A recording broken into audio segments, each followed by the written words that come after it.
The logical next step after the placement of walls is the placement of constraints such as doors, windows or radiators.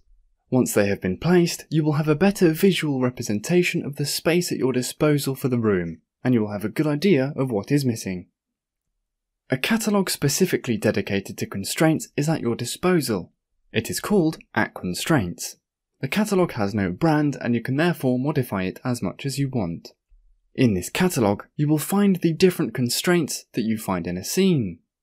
As we explained previously in a tutorial, the software can be in connected or non-connected mode. The visuals of the window change based on that, so let's go through how to place an object in both cases. Firstly, in connected mode. In the catalogue, choose the chapter openings by clicking on it, and then pass the cursor over the subchapter windows. The type of window then appears, and we will pick Flush Windows. To choose an object, simply click on the sticker like this. We now have the reference, the dimensions, and the direction of fitting the object. The 3 action buttons work in the following way.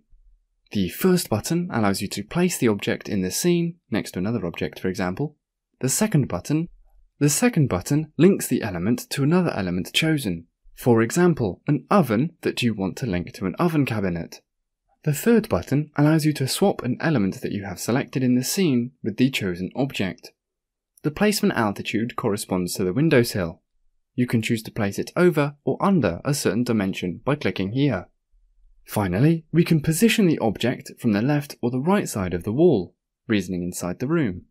Let's modify the width of our element to 1200 mm, change the windowsill to 1050 mm, and let's place it 650 mm from the right.